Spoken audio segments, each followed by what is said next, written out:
kuntakohtaisesti etsimään, että mitä oikein on tarjolla.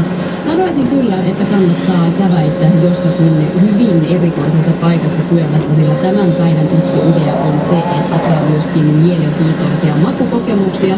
Ja sen verran suuri kirjo on näillä ravintoloilla, että luulisi, että kaikille löytyy jotakin. Käy ihmeessä katsomassa netistä tarkempia tietoja. Seuraavaksi teemme pienen todellisuustestin. Valmiina. Uhkapeli on kannattavaa. Liikenteessä, autohuollossa, Iskelmän kotisivuilla. Kyllä! Oikein! Mene siis osoitteeseen iskelma.fi ja pyöritä itsellesi 500 € lahjakortti autohuoltoon, jossa saat varmasti parasta autollesi ja hyvän meiningin kaupan päälle.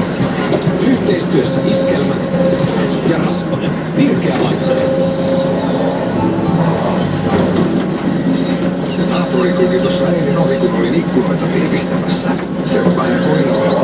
Mitä sanois, että ei enää keväällä ole enää niin kylmä, että tarvitsisi ikkunoita tiivistää. Minä pääsin vastaamaan, että meillä sisätilat pysyy lämpimänä, kun tekitän nyt, eikä sydäntaudella. Auton kumppanisi talon energiatehokkuuden parantamisessa. Energiatehokkuus ei tarkoita asumismukavuudessa tinkimistä. Päinvastoin energiatehokkaassa kodissa